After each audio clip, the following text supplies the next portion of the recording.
কেন বোঝেন না?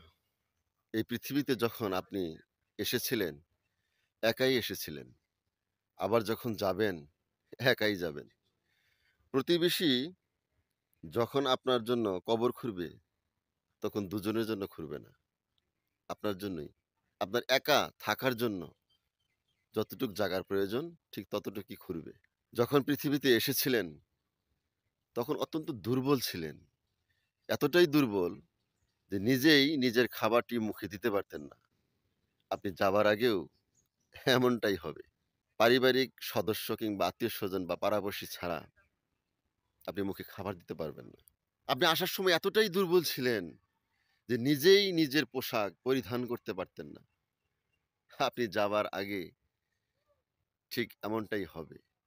অন্য কেউ আপনাকে সে কাপড় পরিয়ে দিবে। আপনি পৃথিবীতে আসার সময় এতটাই নরম ছিলেন যে কারো হাতে হাত না রেখে আপনি উঠে দাঁড়াতেই পারতেন না। হাঁটা তো অনেক দূরের কথা। এই নরম পরিস্থিতিটা আপনার আসার সময়ও যেমন, যাবার বেলায়ও ঠিক তেমনই হবে।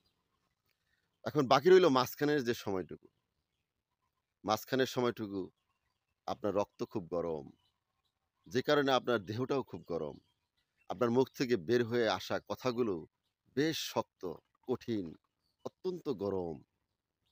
এই গরম, গরম থাকবে না। শুধু যদি একটিবার চিন্তা করেন, আমি এসেছিলাম নরম হয়ে, যেতেও হবে অত্যন্ত নরম এবং দুর্বল হয়ে। এই চিন্তাটা যদি আপনার মাথায় থাকে, তাহলে মাঝখানের সেই সময়টুকুও আর গরম থাকবে না। কঠিন থাকবে না, সেটিও নরম হয়ে যাবে। কি লাভ বলুন তো? এই মাঝখানের এই সময়টুকু পেয়ে মানুষের সাথে এত দ্বন্দ্ব, এত হিংসা, এত লোভ, মানুষের সাথে ঝগড়াঝাটি, মারামারি, কাটাকাটি করে যেখানে আপনাকে আবার দুর্বল হতেই হবে। কোনো লাভ নেই। খালি হাতে এসেছিলেন বটে, তবে এসেই আপনি ধীরে, ধীরে বড় হয়েছেন, হাত-পা গুলো কার্যকর হয়েছে। অনেক টাকা-পয়সা, ধন-সম্পত্তি, ব্যবসা-বাণিজ্য সাজিয়েছেন। কিন্তু দুর্ভাগ্য হলো সত্যি যে কোনোটাই আপনি সাথে নিয়ে যেতে পারছেন না। তাহলে সেগুলো কিছুদিনের জন্য আপনার কাছে থেকে আপনাকে যে গরম করে তুললো, মানুষের সাথে মানুষের বিতর্কের সৃষ্টি করলো, সেটিই আপনাকে বুঝতে হবে। মানুষই একমাত্র প্রাণী যে সবকিছুই বুঝতে পারে।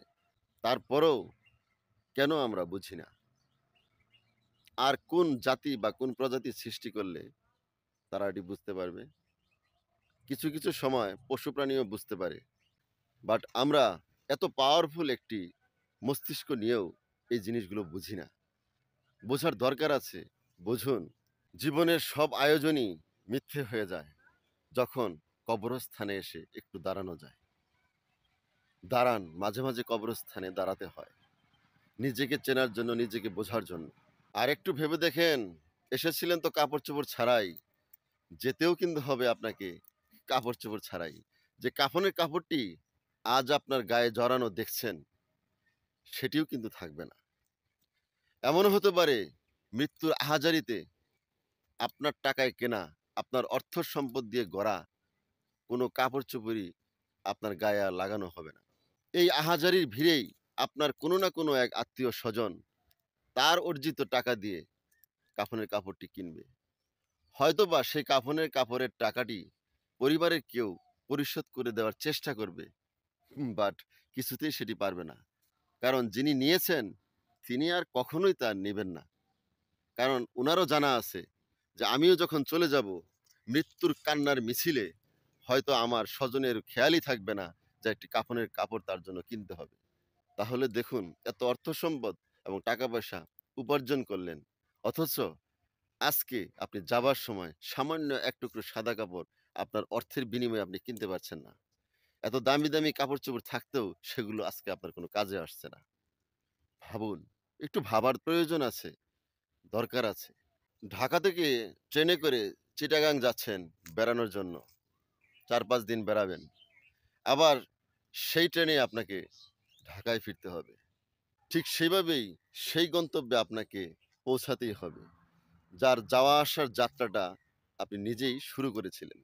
কোনো উপায় নেই, যেতে আপনাকে হবেই।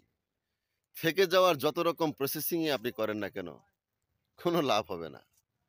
যিনি থাকার তিনিই যখন থাকতে পারেননি, হযরত মুহাম্মদ সাল্লাল্লাহু আলাইহি সাল্লাম, সেখানে আমি আর আপনি কি করে বোকার মতো ভাবি যে থেকে যাব?